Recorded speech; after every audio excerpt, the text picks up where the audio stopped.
There was a question in the discussion last time, which was appropriately asked by a philosopher, that leads us straight into tonight's topic. The question was something like this: seeing that Kierkegaard held such terrible views, why should one study him? Now you may think, seeing that tonight's topic is Nietzsche and the crisis in philosophy, that I think that this question is very applicable to Nietzsche. I don't think so particularly. I don't think that his views, for the most part, were so terrible, though a few of them perhaps were. My point is that this question points straight toward the crisis in philosophy. Last week, when I spoke about Kierkegaard and the crisis in religion, I suggested that there were two factors in particular that accounted for the crisis in religion. One of those was a fairly obvious one in the case of religion, namely the emergence of scientific thinking, which has produced great problems for religion.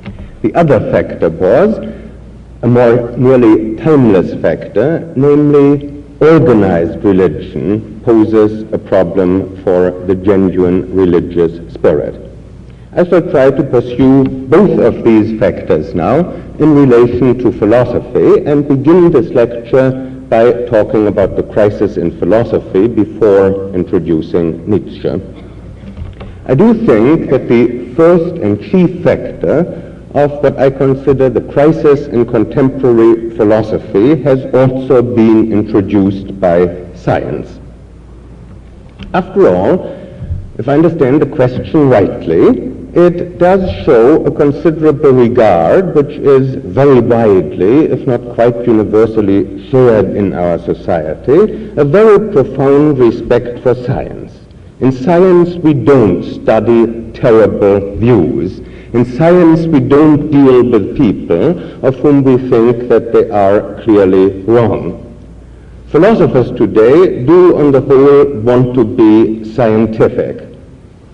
They want to emulate the sciences, not for any cheap motives, not because they want to have the same sort of prestige that scientists have, but for the best of motives. Science has made enormous progress for several centuries now, and incredible progress in the lifetime of most of us, and so one wonders whether philosophy could possibly do better than to imitate science. Now, where is there a crisis here? Here I think philosophers are one up on the theologians. It's perhaps one of the few areas where their one-upmanship exceeds that of the theologians, and what the theologians would admit, I think, to be a crisis in philosophy, the philosophers call a revolution in philosophy, and that, in spite of the Un-American Activities Committee, sounds rather good. A revolution in philosophy suggests progress in philosophy, and something that we need not worry about. But there is a crisis in philosophy here. One way, I think, that I can illustrate it is with a story of which I'm not at all sure whether it is true, although I've heard it from many sides. I shall therefore not name the philosopher in question about whom this story is often told. The point is that he is an outstanding logical positivist, and that he supposedly was offered a chair of philosophy at one of our leading universities and did not accept the last minute because supposedly, and this is hard to credit, one of the requirements was that he should, among other things, teach an introductory course on Plato, and he is supposed to have replied, "I will teach only the truth." Now here you have, I think, the same point that I've been dealing with. Why teach terrible views? And Plato did have some views that few of us would accept, even some views in political philosophy that many of us might consider terrible. And here now is the crisis. If a philosopher wants to be scientific, if he does not want to teach things that are not true, if he most certainly does not want to teach things that are terrible, what becomes of practically all the philosophy we have got? What becomes of philosophy from the pre-Socratics and Plato and Aristotle right down to the 20th century? Should it all be rejected? Well, if so, then surely we have reached a crisis in philosophy if philosophers have reached the point where they think that all philosophy so far, or at least most of it, almost all of it, has been one huge mistake. The question immediately arises, of course, if you throw out so very, very much, what is to replace it? The early logical positivists thought that they had a good criterion for telling what could stay and what could not stay. Only that was supposed to stay, only that was recognized as meaningful, which could be verified, and whatever was not verifiable was meaningless, as one supposed in those days, shortly after World War I, and was to be eliminated. And what was left, in fact, was something very different from most of traditional philosophy. Things like philosophy of religion and metaphysics and aesthetics, all that went out the window, and good work was done, important work was done in areas like philosophy of science and logic, especially in those two fields. Ludwig Wittgenstein, who had done as much as any man to inspire logical positivism, drew the really consistent conclusion at that point. After publishing his first book, the so-called Tractatus, in which he thought that he had solved all philosophic problems by showing that most of them were meaningless, he left philosophy. He was a very wonderful man. He had inherited great wealth. He distributed all among the poor and became a village teacher and then a gardener's assistant. And then as more and more people accepted his book and his early views, he decided that something must be wrong with them. And so he went back to philosophy, to a second very illustrious career, becoming a professor, though Austrian-born, becoming a professor at the University of Cambridge in England and influencing the second phase of positivism, which is more usually called analytic philosophy, and which today dominates English-speaking philosophy, both in the British Isles, particularly in England, less so in Scotland, and in the United States too. This has been characterized in a little book on English philosophy since 1900 by Geoffrey Warnock, when he says, and what he says here is false, unless we keep in mind that he is talking about English philosophy since 1900. He says, it is at any rate certain that questions of belief, questions of religious, moral, political, or generally cosmic variety, cosmic he puts into sneer quotes, are seldom, if at all, directly dealt with in contemporary philosophy. Why is this so? The first part of an answer to this question can easily be given. There's a very large number of questions, not of that variety, which philosophers find themselves more interested in discussing. I think as far as English-speaking philosophy goes, this is a pardonable generalization. There's a great deal of truth in it, even though it isn't literally correct. And if we ask ourselves now, why this shift of interest? It doesn't seem to be true of society generally, that it is no longer interested in questions of religious, moral, political variety. People are quite interested in those. Why aren't philosophers interested in them anymore? I think the answer, the chief answer, answer number one at any rate, is they want to be scientific. They want to obtain agreement on facts. They are embarrassed by disagreement among philosophers, and they despair, sensibly, of obtaining agreement on questions of religious, moral, political, and cosmic variety. So it is the attempt to emulate the sciences that has in one way or another led the vast majority of English-speaking philosophers to abandon the traditional concerns of philosophers and to make a great shift.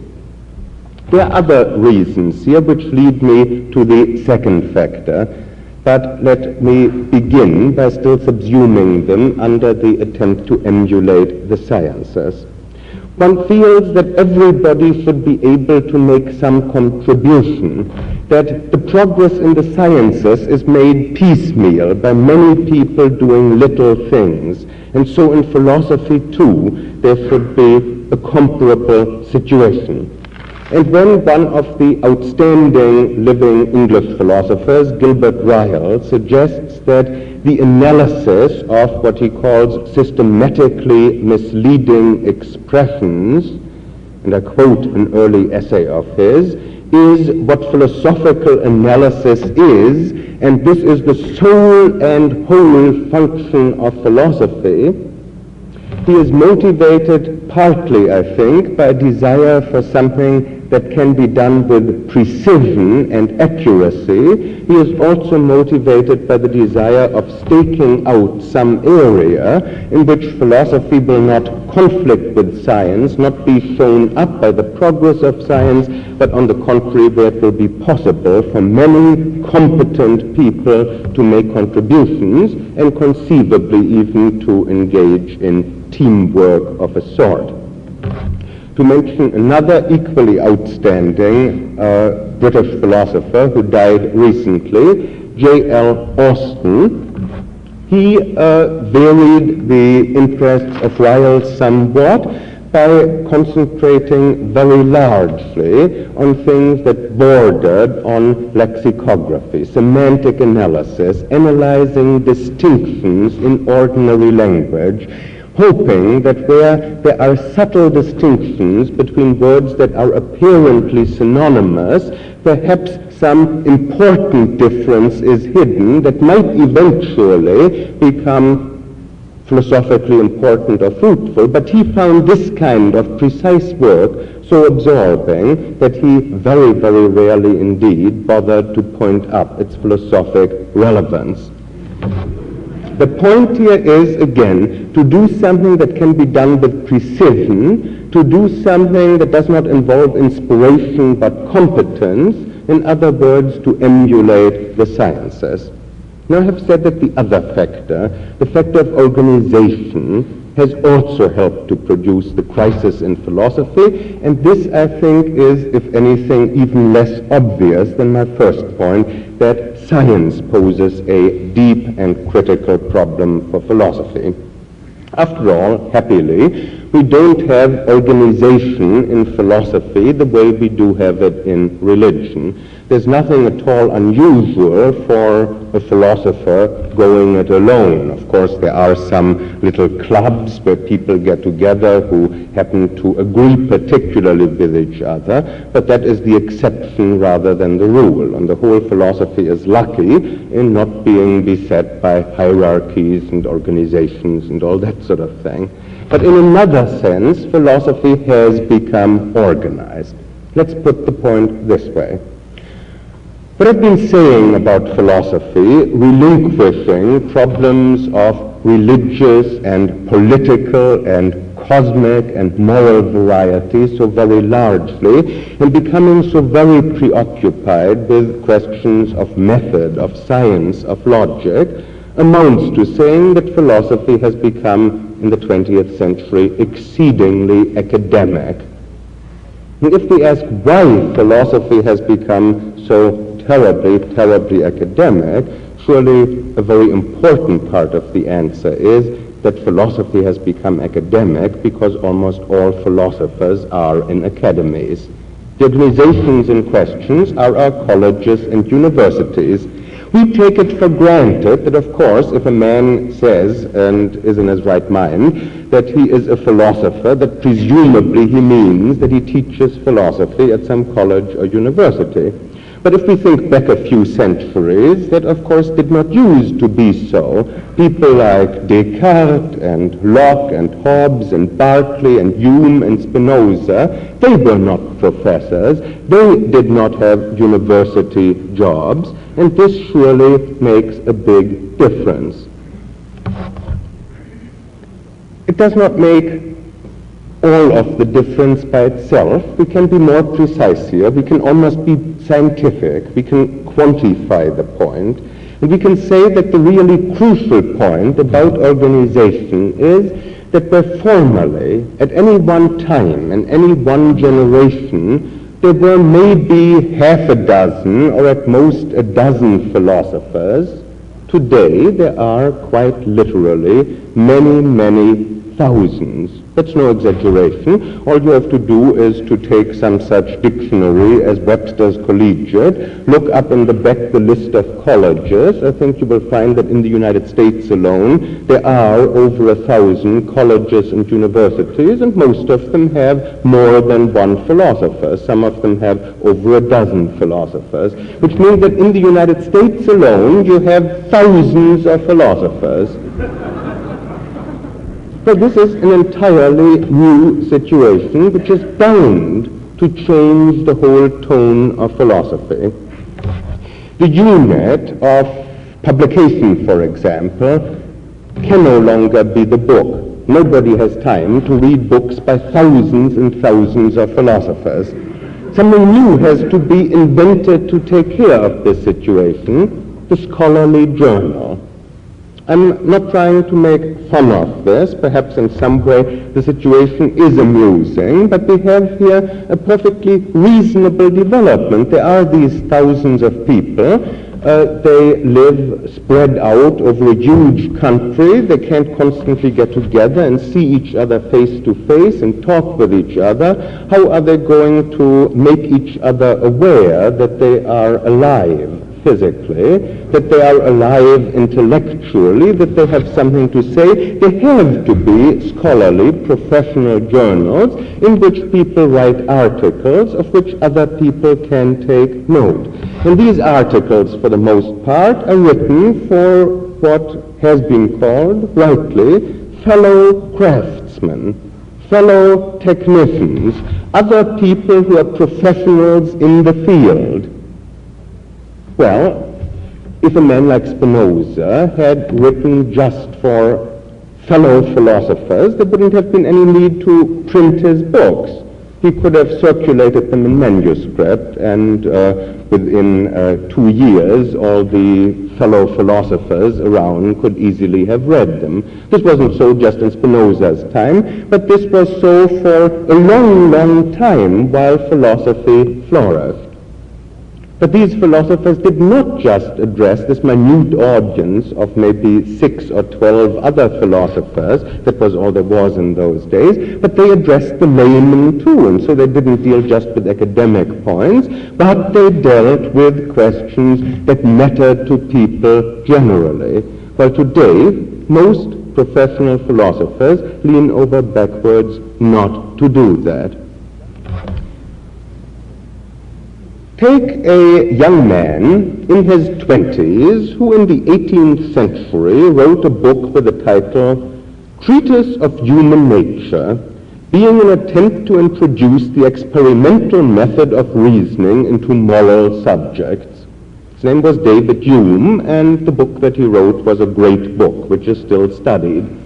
But what young professional philosopher in his 20s would dare write a book with a title like that and try to cover so many subjects in a single book? It so happened that Hume's book was initially not a success, but fell stillborn from the presses, as he himself put it. But in time it had an enormous impact.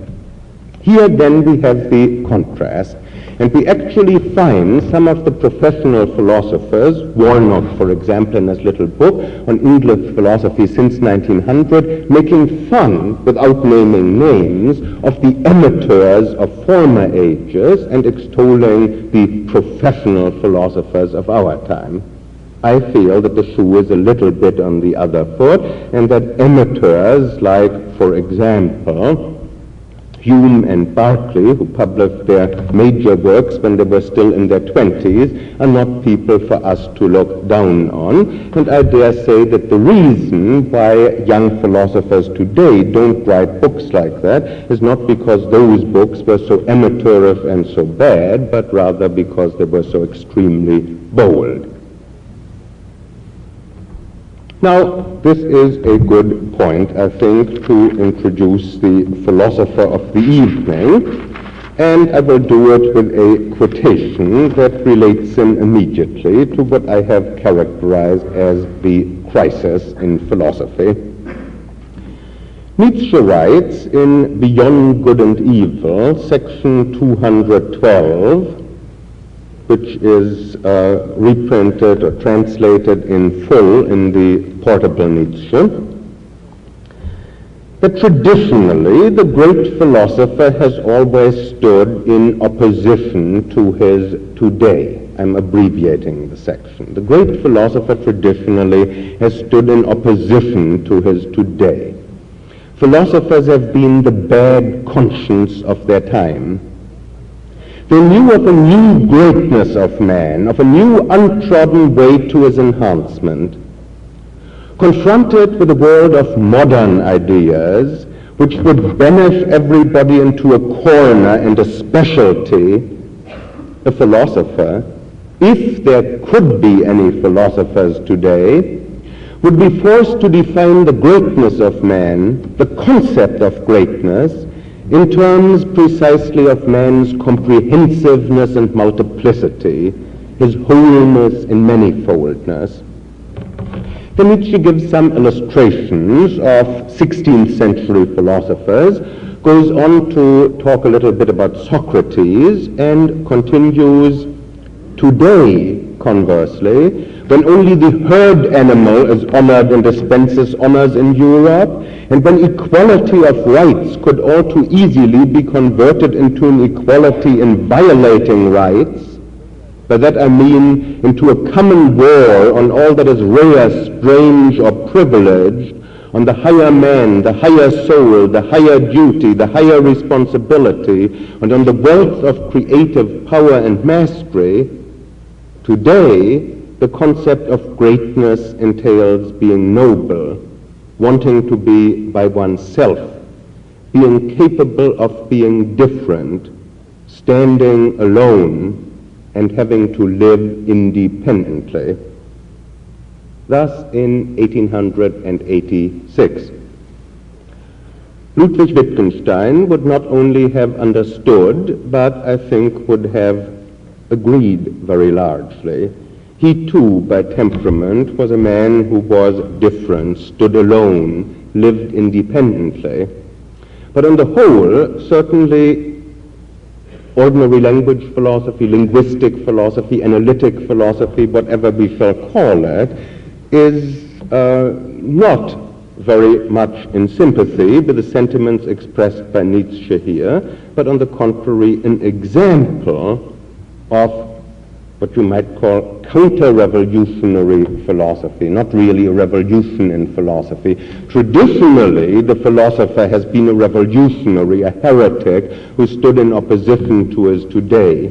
But linguistic philosophy has an influence that leads men away from trying to stand alone. It would indeed, as Nietzsche puts it, banish philosophers into a corner and a specialty. It teaches young philosophers not to become heretics, not to become revolutionaries, because it wouldn't be scientific, and they really don't have any special competence that qualifies them for that role. Nietzsche might well have said that it might be a philosopher's business, if there could be any philosophers today, to acquire such a competence. And if you should say, well, it would be terrible if we trained all our young philosophers to become revolutionaries of this sort, this would just bring intellectual chaos, the answer would be that if you decide that nobody should even try things that not everybody can do, surely that would amount to what Nietzsche calls a common war on all that is rare, strange, or privileged. on the higher man, the higher soul, the higher duty, the higher responsibility. Now here we have Nietzsche, another man who is widely considered to be a man with terrible views, even more so than Kierkegaard. Kierkegaard really isn't considered that. It was just I who, out of pure cussedness, brought out that Kierkegaard really had some views that would strike many people as terrible, some of which somehow I take perverse pleasure in. I sort of think that they're thought-provoking, that they make us rethink things that we had taken for granted, that even where I cannot agree with him at all, I learn something from him because he makes me reflect on things that otherwise I might not have reflected on. In Nietzsche, on the other hand, because everybody thinks that he has such terrible views, I sort of swim against the stream here too, by trying to point out that his views really weren't quite so terrible, and what I just read you is a good example. Some people get their hackles up as soon as they hear Nietzsche speaking about the herd animal. This shows his being undemocratic and all that sort of thing. But if you listen once more to the words that I just read you, I wonder whether most of you wouldn't agree that what he characterizes here is precisely some of the most disgraceful things that have happened in our own democracy since World War II, namely that an equality of rights could all too easily be converted into an equality in violating rights, into a common war on all that is rare, strange, or privileged, on the higher man, the higher soul, the higher duty, the higher responsibility, and on the wealth of creative power and mastery. We've had a lot of that since World War II.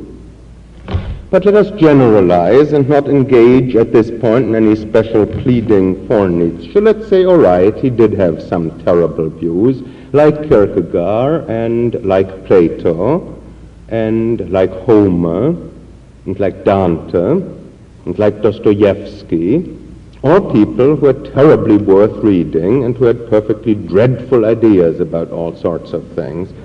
Homer obviously took a great delight in cruelty, thought that it was terribly funny to beat up a hunchback. Dante's sense of humor was even much more gruesome than that.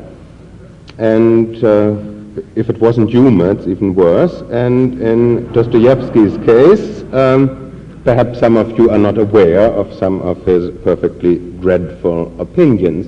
Here then is the question, is philosophy perhaps in some sense closer to literature than to science? In literature, certainly, we don't consider it necessary for a great writer first to assure us that he has wholesome views.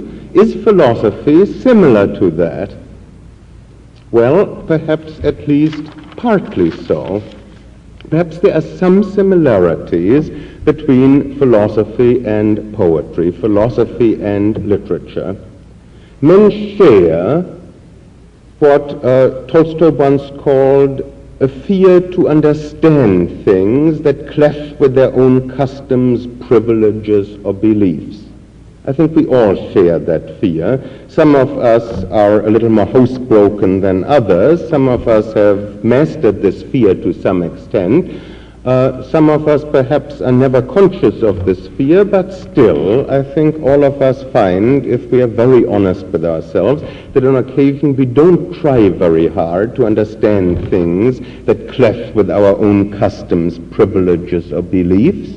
And just as it is one of the functions of literature to force us to enter into ideas, views that clash with our customs, privileges, and beliefs, so philosophers too might have this job, among others, to make men more sensitive to other points of view, to show men how an outlook that's widely slandered and despised looks and feels from inside. To that extent, a philosopher, I think, is closer to an artist, and particularly a novelist or a dramatist, than he is to a scientist. Now, there are differences, however. A novelist or a dramatist may occasionally examine an argument. He really doesn't have to. A philosopher constantly has to evaluate the arguments for and against alternative positions. And this can be quite thrilling. This can be quite interesting to do this. This is an important part of philosophy. The point that I'm making is not particularly original or revolutionary in our time. It was made long ago by Socrates in that perhaps most famous saying of his, that the unexamined life is not worth living. It's part of the function of a philosopher to lead people to examine their lives. And one way of doing that is by being provocative, by provoking people, by offering them terrible views to make them think. Wittgenstein has put this point beautifully, if only in a posthumously published letter to a younger friend and student. I'll quote it. "What is the use of studying philosophy if all that it does for you is to enable you to talk with some plausibility about some abstruse questions of logic, etc., and if it does not improve your thinking about the important questions of everyday life, if it does not make you more conscientious?" I know that it's difficult to think well about certainty, probability, perception, etc., but it is, if possible, still more difficult to think or try to think really honestly about your life and other people's lives. And the trouble is that thinking about these things is often downright nasty. And when it's nasty, then it's most important. I find this a terribly moving letter. I think Wittgenstein himself, on this particular point, didn't practice what he preached. I think Nietzsche did practice what Wittgenstein here preached. He was nasty enough, I think, to suit any of you.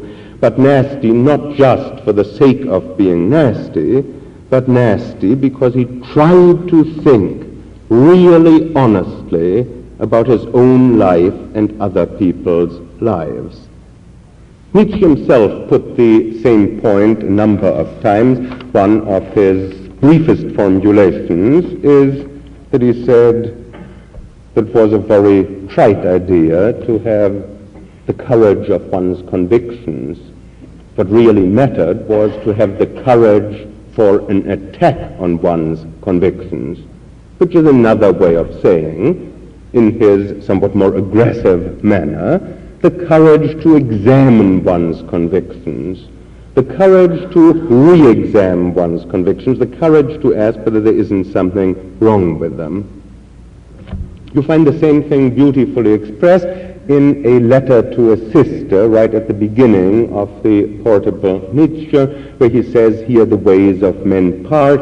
If you want peace of mind, then believe, and if you want to have the truth, then inquire," and where he pictures how difficult a way of life it may be if you inquire, how often you are bound to be unsure, how often your conscience is apt to bother you, how often you may live in what Kierkegaard might have called fear and trembling.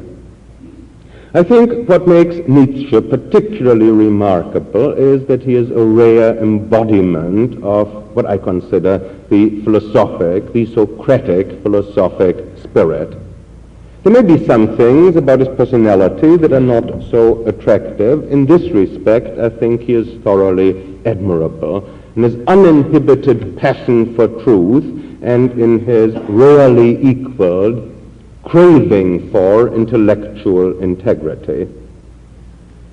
These are rare qualities. They are not often encountered.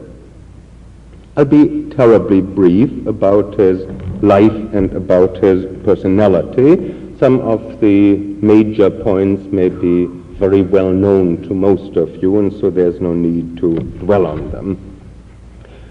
One thing that's mildly interesting is that Nietzsche's father was born the same year as Kierkegaard, in 1813. I just mention it because it indicates that Nietzsche is really one generation later. He didn't read Kierkegaard. Georg Brandes, who was the first to discover Nietzsche and one of the first to discover Kierkegaard, and also helped to discover such people as Ibsen and as Strindberg, called Nietzsche's attention to Kierkegaard in a letter just at the end of Nietzsche's life, and Nietzsche didn't get around anymore to procuring any of Kierkegaard's works. Nietzsche himself was born in 1844 and died in 1900. His father died when he was a little boy. He was brought up by his mother together with his sister and also with the benefit of a grandmother and two maiden aunts. Eventually escaped to the university where he studied classical philology, and at the very young age of not yet 25 became a professor of classical philology at the University of Basel, Switzerland. The greatest experience of his Basel period, of his period as a professor, was his temporary friendship with Richard Wagner, also, if I remember right, born in 1813, also of the generation of Nietzsche's father, a very asymmetrical friendship in which Wagner appreciated the young intellectual who was his errand boy, bought Christmas presents for the family, could be persuaded to append to his first book, The Birth of Tragedy, a long, very purple-prosy eulogy of Richard Wagner, and that was appreciated by Wagner at a time when Wagner was not much appreciated. But sooner or later, this relationship had to come to an end, even if the particular things that did happen hadn't happened, because Wagner had no interest in Nietzsche striving for intellectual independence, had no sympathy at all for Nietzsche's particularly personal aspirations, so that Nietzsche could either give those up permanently and just become a publicity man for Wagner, or had to break with Wagner. He did the latter. It happened after Wagner went to Bayreuth and established there a great center of Wagnerism, also of anti-Semitism and Francophobia and all sorts of political ideas that Nietzsche didn't like. The capstone, as many of you know, was when Wagner wrote Parsifal, which Nietzsche thought was a very unpleasant affair, because he did not for a moment think that Wagner really now had faith, but felt that the old atheist who had prided himself on his atheism and called himself Schopenhauer's first disciple, and also a modern Aeschylus, that this man now was using Christianity and the idea of the pure fool, a very un-Greek idea, for theatrical effect. So they broke. Nietzsche, shortly after, also resigned from the university and then lived for another 10 years in relative poverty in Switzerland and Italy most of the time, Switzerland in the summers, Italy in the winters, and his heroism, which I think was very real, was very different from those from those terribly theatrical busts and drawings that you have seen with the huge moustaches that were commissioned by the sister after he had become insane and was an imbecile and could not protest. His heroism consisted in the fact that his health was terrible, that the doctors kept advising him to take it easy, to take care of his eyes, not to read so much, not to write so much, and that he burnt himself out publishing, not like Kierkegaard, so many books a year, but quite steadily one book a year, and put everything into that until there was nothing left of him anymore, and he became insane. The insanity, according to most of the people who have studied it posthumously, was probably a general paralysis, in which case there must presumably have been a syphilitic infection. Those who have studied the matter dispassionately have charged that Nietzsche may, as a student, once or twice have visited a brothel, This is not well attested, but it certainly is very possible. It's also possible, not that it greatly matters to me, I don't see why it should matter to you, that when he was a medical orderly during the Franco-Prussian War, he might have become infected as he was taking care of sick soldiers. What does matter, what is relevant, is whether Nietzsche's works can be shrugged off as the writings of a madman. And this is a popular idea with people who don't know much psychology, with amateur psychologists, but perhaps it's interesting to hear what Freud thought of Nietzsche. Freud said of Nietzsche that he had, and I quote, a more penetrating knowledge of himself than any other man who ever lived or was ever likely to live. Rather a handsome compliment. I think I'm not at all sure that it's true, but I find it quite stunning anyway, that he had a more penetrating knowledge of himself than any other man who ever lived or was ever likely to live. That presumably includes Sigmund Freud himself. He also said of Nietzsche that his insights often agree in the most amazing manner with the laborious results of psychoanalysis. And that although in his later years Freud didn't have any particular enthusiasm for Nietzsche, whose whole temperament was very different from his own in many respects. There's no need, I think, to go over a list here of Nietzsche's books. They're usually divided into three periods. First, things like The Birth of Tragedy and The Untimely Meditations, essays, then as aphoristic works, the ones that really are aphoristic, that consist of lots of short sections strung together, and then in his final period, first Thus Spoke Zarathustra, then Beyond Good and Evil, Genealogy of Morals, and then finally, in his last conscious year, 1888, he equaled Kierkegaard by writing in 1 year The Case of Wagner, The Twilight of the Idols, The Antichrist, Ecce Homo, and composing out of things written earlier, Nietzsche contra Wagner. Now, there is an enormous amount to be said about Nietzsche's philosophy, which I shall not say tonight, and perhaps this is a good moment to give you briefly some bibliographical suggestions for Nietzsche and for this whole series of 3 lectures. If you are willing to look at 2 books, assuming that you haven't already read one or both, the 2 that I would advise, both in connection with Nietzsche and with this whole section of 3, and in terms of which I think you would get much more out of the whole series than if you just listen to the lectures, are Existentialism from Dostoevsky to Sartre, mainly for texts by the men themselves, and my From Shakespeare to Existentialism for interpretations of the men, including Nietzsche. For Kierkegaard, if you want to do some additional reading, I would say the work of his to read is Fear and Trembling, the work about him to read, which also is available, like everything I am mentioning, in paperback, Walter Lowry's Short Life of Kierkegaard, which is enormously sympathetic and I think illuminating. That's a paperback by the Princeton University Press. The others are respectively Anchor and Meridian. For Nietzsche, for the texts, the portable Nietzsche, there are some important works that are in the Modern Library Giant Nietzsche and not in the portable, and vice versa for that matter. I do think that some of the translations in the Modern Library Giant are travesties.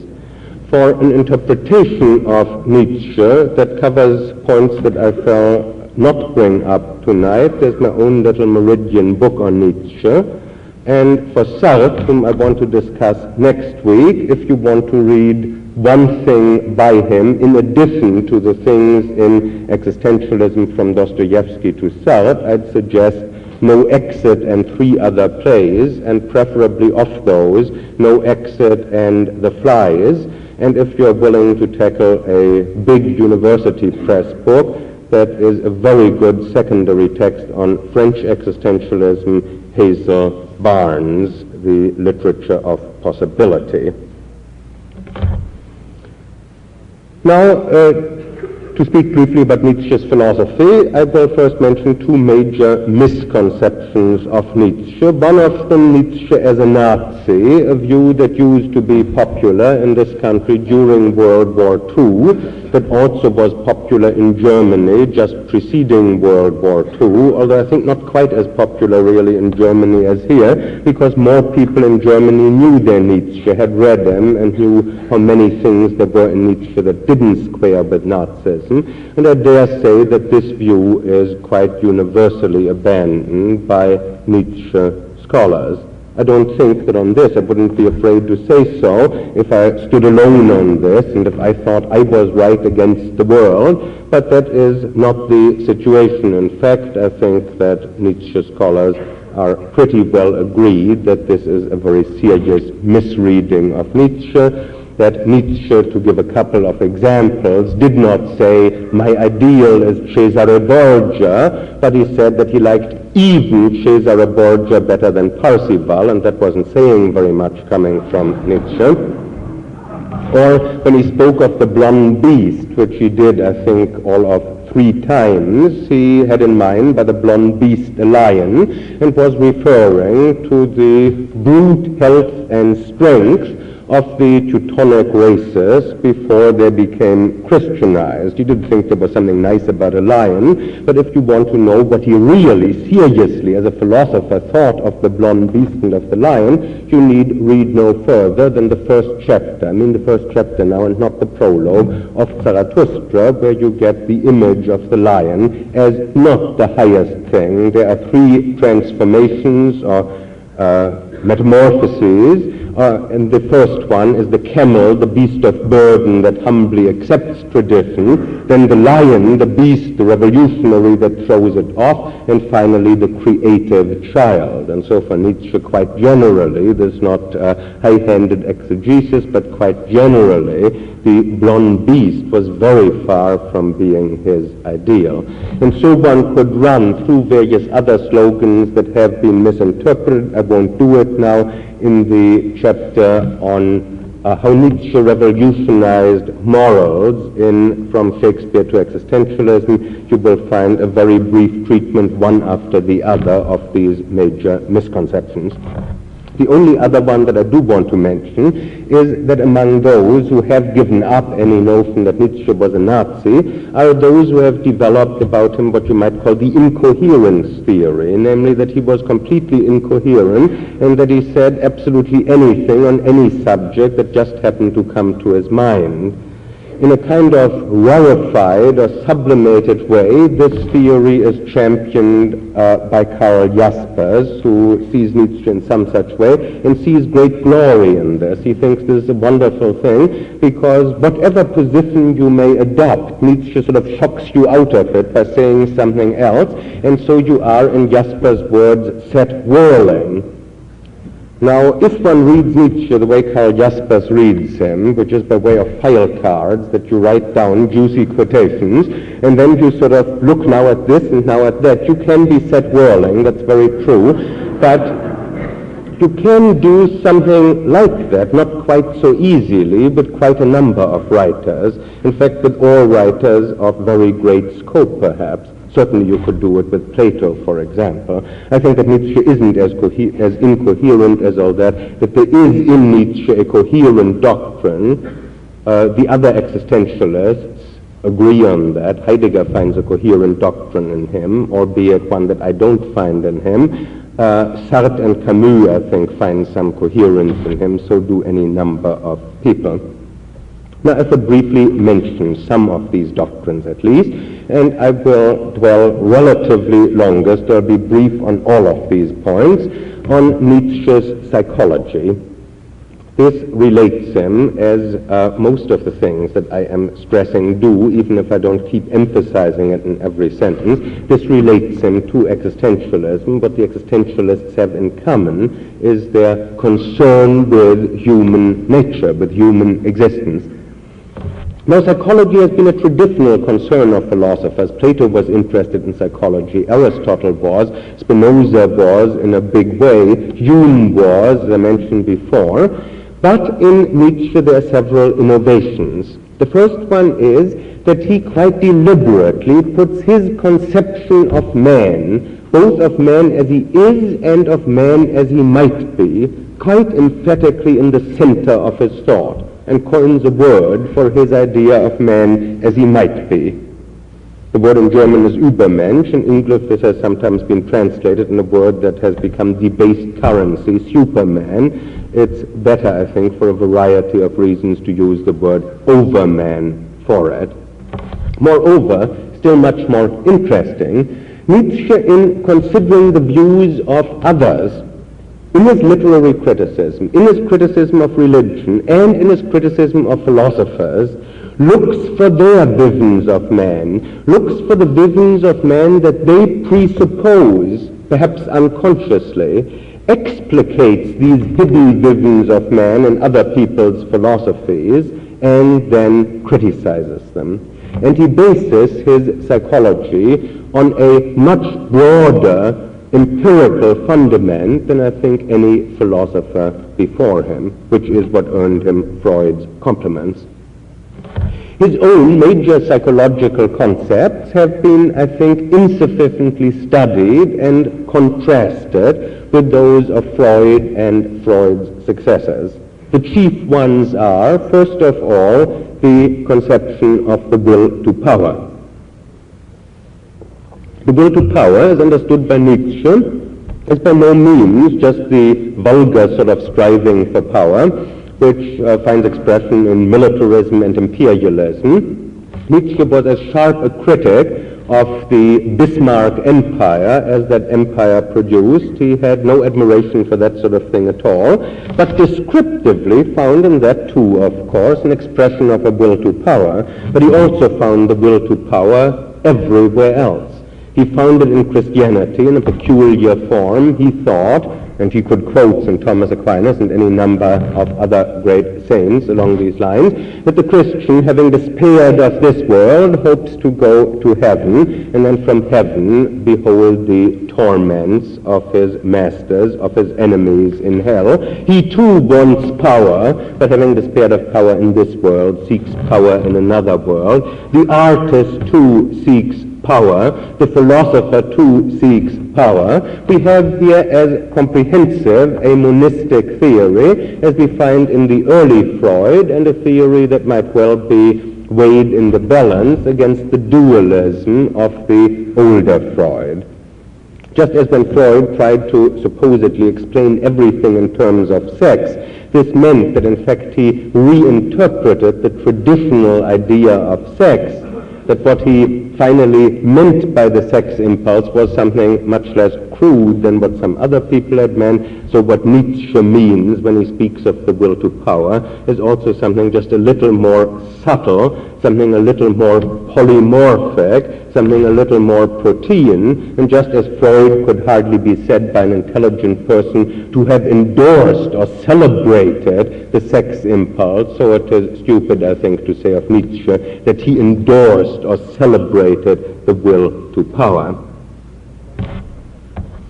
Another conception, psychological conception of Nietzsche's, which bears out what I've just said about the will to power, is the conception of sublimation. It was Nietzsche who first used that word sublimation in its contemporary sense, and his whole conception of the will to power, his whole psychology of the will to power depends on this idea of substitutions, that people again and again settle for what is second best, that when they can't get what they most want, then they will settle for brute power, for physical power, for cruelty, which isn't what they really want, but what is, in modern terminology, to be explained in terms of frustration. Nietzsche's key word here is the word resentment, and he finds resentment central in Christianity and finds resentment central in a great deal of traditional morality. And he initiates something for which Karl Jaspers coined a nice title in one of his early books, namely Psychology of Weltanschauungen, to look at Weltanschauungen and understand the psychological basis of them. Now what I might do, but definitely shall not do, at least in the lecture part, if you want to bring it out in discussion, all right, is deal specifically with Nietzsche on religion, to tie it up with last week's lecture, and with Nietzsche on morality, to tie it up with next week's lecture. The reason I will not do this is because I see no point in repeating in a lecture what I have written and published. So for those particularly interested in Nietzsche on religion, I may mention the chapter on Nietzsche's repudiation of Christ in my little book on Nietzsche. For those interested in Nietzsche and morality, the chapter already mentioned on how Nietzsche revolutionized morals in From Shakespeare to Existentialism. What I still want to say about Nietzsche's philosophy is that perhaps one can illuminate it by suggesting that there are three different types of philosophy encountered in Nietzsche. First of all, the traditional kind of philosophy, which I think in understanding Nietzsche is least important, though Heidegger, very perversely to my mind, stresses this and only this in his essay on Nietzsche, in his essay, not translated into English, on Nietzsche's word, God is dead. And this is the metaphysician in Nietzsche. He thinks that Heidegger thinks that Nietzsche was the last great metaphysician of the West. Plato, perhaps the first, and Nietzsche the last. Well, there is some metaphysics in Nietzsche. The will to power does become, in the late Nietzsche, also, among other things, on top of everything else, a metaphysical hypothesis. He has to out Schopenhauer and say, Schopenhauer thought the ultimate reality was the will to live. No, it isn't that, it is the will to power. But I think this is a wholly marginal part of Nietzsche's philosophy. The two parts in Nietzsche's philosophy that are strong are, one, the analytic, and two, the existential. And this is what I have in mind when I think of Nietzsche as not himself a clear-cut existentialist, but as sort of the watershed, the last great world historical philosopher in whom these two timeless tendencies are still very well fused. Well, in our time, there has been a dissociation of sensibility, and we have the analyst speaking English and the existentialist speaking German and French. Let me illustrate the analytic element in Nietzsche very briefly, and I will stress here particularly things that have to do with emphasis on language and grammar to link him with what's going on in analytic philosophy today. You find, for example, as analytic philosophy, his analyses of God, of the true world, of morality, of the good, of the four great errors, all in the twilight of the idols contained in the portable Nietzsche. You find them saying such things as, language talks of opposites, but there are only degrees and many refinements of gradation. He speaks of the misleading errors of language and the fundamental fallacies of reason which have become petrified in language, which understands and misunderstands all activity as due to an agent, a subject. Again, he says that when there is thinking, something must exist that does think is simply a formulation of our grammatical habits which couple all doing with a doer.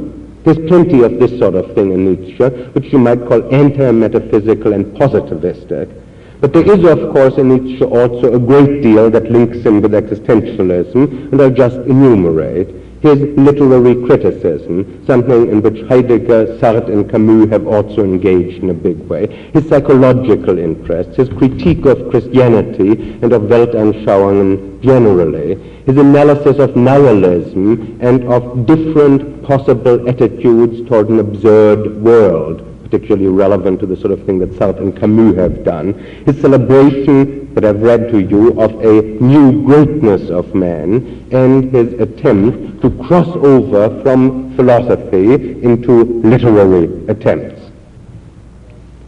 It is therefore not surprising that Karl Jaspers should have written 2 books about Nietzsche, that Heidegger should have written an important essay about him, that Nietzsche's name should be the first name mentioned in Sartre's Being and Nothingness, and that Camus has written at length about him too. They're interested in him, they realize that in some sense he is one of theirs. it's high time for a conclusion so that there will be time for some discussion. I've said that a philosopher probably should stand somewhere between literature, poetry on the one hand, and science on the other. And I think if one wants to criticize Nietzsche, one may well say that although this makes him readable and appealing and interesting, he stands a little too far in the direction of out-and-out literature, that there is too little in him of careful summing up, of taking together the different things he has said and himself comparing them instead of just leaving it to somebody else to do this, and seeing what stands up, what doesn't stand up, what has to be qualified. There is too little of that. There are many other criticisms that one can make of Nietzsche, just as in the case of Kierkegaard and of Sartre next week. I don't want to press all of these.